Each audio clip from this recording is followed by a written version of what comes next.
اس سے درآمدات میں 15% کی کمی ہوئی، جس کے بعد اسٹیٹ بینک کو امید ہے کہ رواں مالی سال کرنٹ اکاؤنٹ خسارہ $10 ارب پر محدود رہے گا۔ Stock market. حکومت کی تبدیلی سے پاکستان اسٹاک ایکسچینج کو کوئی خاص فرق نہیں پڑا، اور یہ تحریک انصاف کی حکومت کے خاتمے کے وقت جہاں تھی اب بھی وہیں ہے۔ سرمایہ کار معیشت کے حوالے سے تشویش کا شکار ہے۔ مہنگائی اور مزید ٹیکسوں کے لگنے کے خدشات نے سرمایہ کاروں کو محتاط رویہ اختیار کرنے پر مجبور کر دیا ہے۔ یہی وجہ ہے کہ پاکستان اسٹاک مارکیٹ 40,000 سے 43,000 پوائنٹس کے بریکٹ میں اوپر اور نیچے متحرک ہے، اور وہ اپنے سرمایہ کاروں کے لیے کوئی خاص فائدہ مند نہیں رہی ہے۔ سیاسی عدم استحکام اور حکومت کے ڈیفالٹ کرنے کی خبروں پر متعدد کمپنیوں نے اپنے توسیعی منصوبوں اور نئی سرمایہ کاری کو روک دیا ہے۔ معیشت پر شدید موسمی تغیرات کے اثرات۔ دنیا بھر میں موسمی تبدیلیوں کی وجہ سے انسانی آبادی کی بقا کے خطرے پر بہت زیادہ بحث ہو رہی ہے۔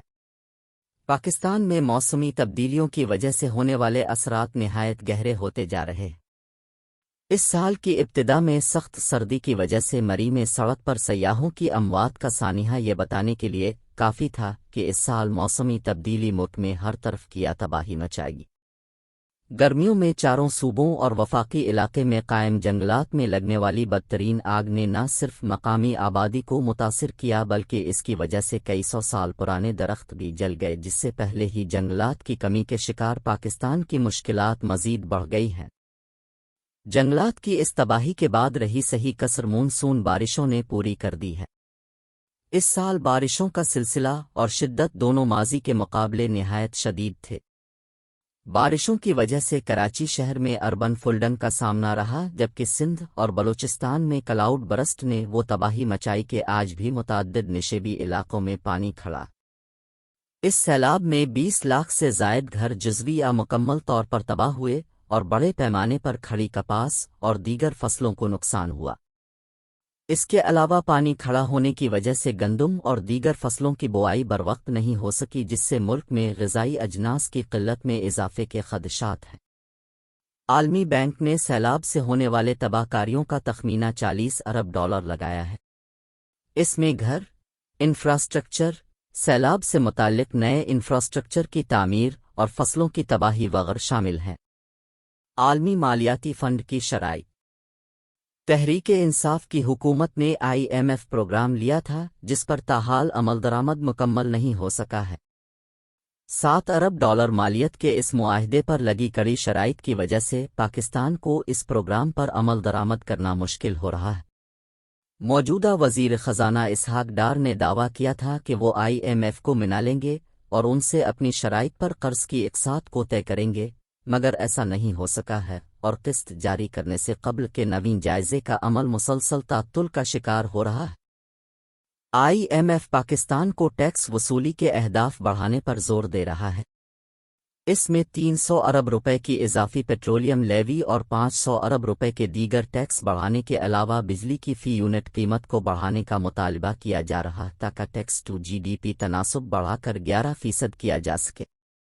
وزارت خزانہ کا کہنا ہے کہ IMF سیلاب سے متعلق انسانی ہمدردی کے حوالے سے معاونت کرنے پر تیار ہو گیا ہے اور پاکستان کو متاثرین کی بحالی کے لیے اخراجات کی اجازت دے دی ہے، تاہم نویں جائزے میں تاخیر معیشت کے حوالے سے خدشات کو بڑھا رہی ہے۔ سیاسی عدم استحکام اور منفی کاروباری اعتماد۔ ملک میں جاری سیاسی عدم استحکام نے معیشت کے حوالے سے سرمایہ کاروں کے اعتماد کو ٹھیس پہنچائی ہے۔ ملک میں قبل از وقت انتخابات کا مطالبہ، اہم عسکری تعیناتی پر سیاست، خونی انقلاب اور لانگ مارچ کے اعلانات اور سڑکوں کی بندش کی وجہ سے سرمایہ کاروں نے اپنے ہاتھ کھینچ لیے ہیں اور ملک میں نئی سرمایہ کاری نہیں ہو رہی ہے۔ مقامی اور غیر ملکی دونوں سرمایہ کاروں کی جانب سے دیکھو اور انتظار کرو کی کیفیت ہے۔ کاروباری اعتماد کے حوالے سے overseas investors chamber of commerce and industry کے حالیہ سروے میں کہا گیا ہے کہ ریٹیل اور پیداواری شعبے میں کاروباری اعتماد باری طرح مجروح ہوا ہے اور پاکستان میں کام کرنے والی غیر ملکی کمپنیوں کی جانب سے اپنی تشویش کا اظہار کر دیا گیا ہے۔ اس کے علاوہ سیاسی سطح پر معیشت کے حوالے سے کی جانے والی بیان بازی اور ملک کے دیوالیہ ہونے سے متعلق بیانات ملکی اور غیر ملکی سرمایہ کاروں کے اعتماد کو مجروح کر رہی ہے۔ پاکستان میں سال 2022 معاشی لحاظ سے ایک سخت سال ثابت ہوا ہے۔ اس سال پاکستان کی معیشت کو متعدد مسائل کا سامنا رہا۔ بیرونی ادائیگیوں کے مسائل پاکستان کے لیے شدید تر ہو گئے ہیں، جبکہ عالمی مالیاتی اداروں کی سخت شرائط نے زر مبادلہ کا حصول کو مشکل کر دیا ہے۔ مگر سال 2022 میں پیدا ہونے والا سیاسی عدم استحکام معیشت کے لیے زہر قاتل ثابت ہوا ہے، اور یہی وجہ ہے کہ کاروباری حلقوں کی جانب سے ملک میں انسان معیشت پر سیاسی اتفاق رائے کرنے کا مطالبہ زور پکڑ رہا ہے۔